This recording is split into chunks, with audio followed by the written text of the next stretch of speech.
जय श्री राम। शंखनाद में आपका स्वागत है। उद्धव ठाकरे ने मातोश्री में बैठक क्या ली कि उनकी पार्टी अब तमाशा बन गई। पार्टी के अंदर की दरारें उभर कर आने लगी और जो हंगामा हुआ है उस बैठक में उसकी नई नई बातें निकलकर सामने आ रही है और जवाब देना मुश्किल हो रहा है। पहले जहां प्रियंका चतुर्वेदी और संजय राउत के बीच भिड़ंत की बात सामने आई, प्रियंका चतुर्वेदी किस तरह भड़की थी, अब ये सामने आ रहा है कि आदित्य ठाकरे भी संजय राउत से काफी नाराज हैं और उनके बीच भी कहासुनी हुई है। आदित्य ठाकरे जो उस बैठक में तो बड़े चुप चुप से थे, नाराज थे, सांसदों की शिकायत से परेशान थे, लेकिन उनके और संजय राउत के बीच भी नोकझोंक हुई है। ये कहना है शीतल म्हात्रे का, जो कि एकनाथ शिंदे की पार्टी की नेता है। उन्होंने एक सोशल मीडिया पोस्ट में ये दावा किया है कि इस मातोश्री में हुई बैठक में आदित्य ठाकरे और संजय राउत के बीच भी लड़ाई हुई है। कहीं जगह बात तो कॉलर पकड़ने तक की आ गई और दोनों के बीच में तीखी बातें हुई हैं।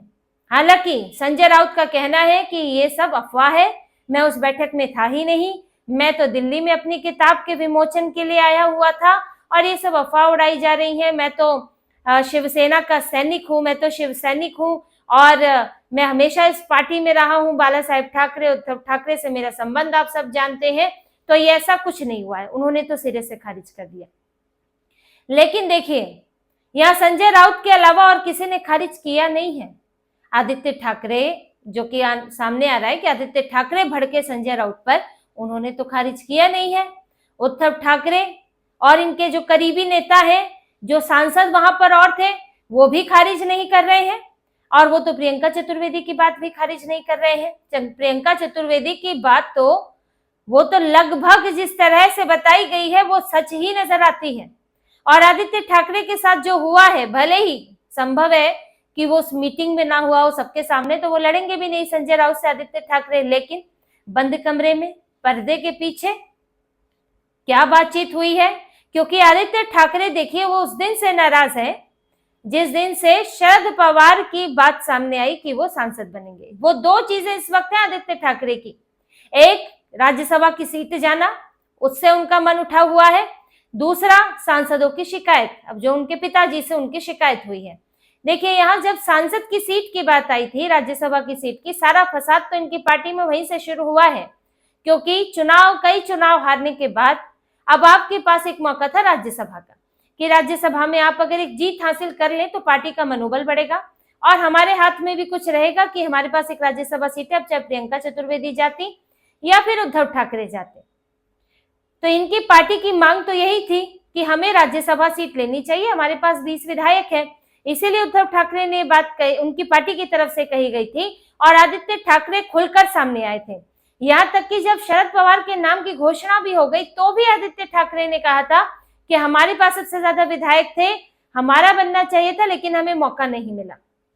कांग्रेस और शरद पवार की जोड़ी और उसमें संजय राउत के मसाला जो डला है, उसके आगे उद्धव ठाकरे और आदित्य ठाकरे धराशायी हो गए। उद्धव ठाकरे तो चलिए, वो तो खुलकर इसमें सामने आए नहीं, लेकिन आदित्य ठाकरे ने पूरा जोर लगाया हुआ था कि ये सीट हमें मिले, लेकिन नहीं मिली। क्यों नहीं मिली?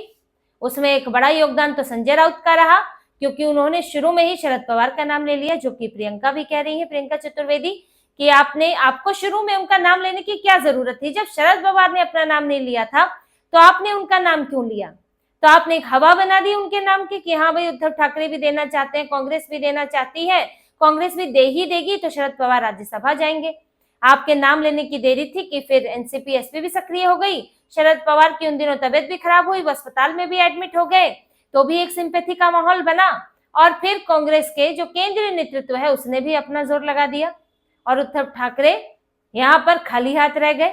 उद्धव ठाकरे भी सफाई दे रहे थे इस मीटिंग में कि हमसे कांग्रेस ने कहा कि ये सीट हमें मिलनी चाहिए, शरद पवार को नहीं मिलनी चाहिए। तब हमने कहा कांग्रेस से कि आप खुद जाके बोले, हमारे कंधे पर बंदूक क्यों रख रहे हैं? लेकिन यहाँ असल में बंदूक तो जिसके भी कंधे पर हो, निशाना उद्धव ठाकरे बन गए। वो सफाई में कुछ भी कहें, लेकिन ये बात तय है और ये उन्होंने भी माना कि मल्लिकार्जुन खड़गे, केसी वेणुगोपाल और रमेश चेन्नीथला जो है वो उन्होंने इनसे बात की थी। तो कांग्रेस के केंद्रीय दखल के कारण उद्धव ठाकरे को हाथ खींचने पड़े। जबकि उद्धव ठाकरे की पार्टी अभी जब चुनाव हारी थी बीएमसी का, तो कांग्रेस को कोसते नहीं थक रही थी, गठबंधन नहीं किया, हारने के लिए जिम्मेदार, बांटने के लिए जिम्मेदार, तरह तरह की बातें बोल रहे थे, लेकिन फिर झुक गए। एमएलसी पर क्या आश्वासन मिला? हो संभव है कि एमएलसी पर कोई आश्वासन हो, लेकिन एमएलसी भी फंसी है। राज्यसभा तो फिर भी नहीं मिल जाती, कांग्रेस और ये मिलकर ही बना लेते, 36 सीटें होती है, एमएलसी में तो और अब कांग्रेस को लग रहा है कि हमें भी कुछ मिलना चाहिए। तो एक बड़ा मौका, अच्छा मौका गवा दिया। हमें और मजबूती से खड़ा होना चाहिए था, इनकी पार्टी के लोगों का मानना है। प्रियंका चतुर्वेदी की तो अपनी सीट चली गई, वो तो ये मानती है कि हमें इसके लिए फाइट करना चाहिए था, और आदित्य ठाकरे भी मानते हैं।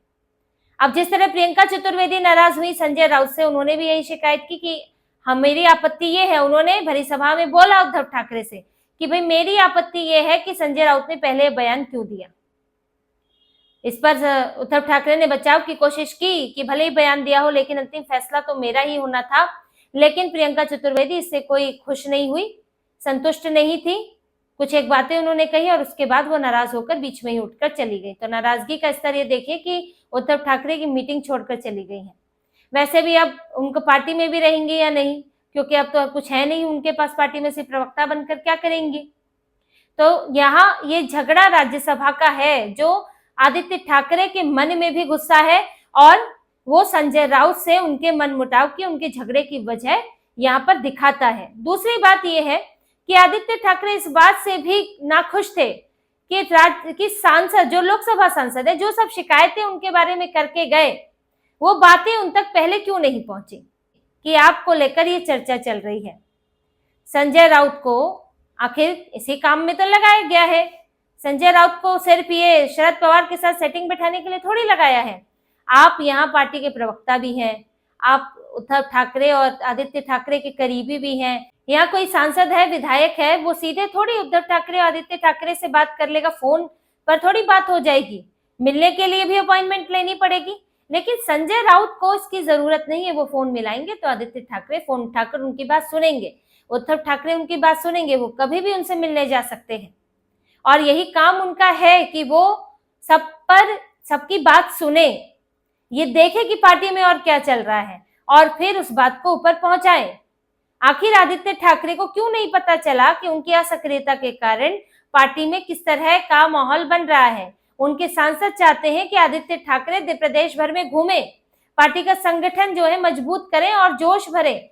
उनका कहना है कि उद्धव ठाकरे की तो अपनी सीमाएं हैं, तबीयत की भी प्रॉब्लम रहती है, लेकिन आदित्य ठाकरे तो युवा नेता हैं, 36 साल के हैं, उनको तो घूम घूम कर पार्टी को मजबूत करना चाहिए, मुंबई से बाहर नहीं निकल रहे हैं।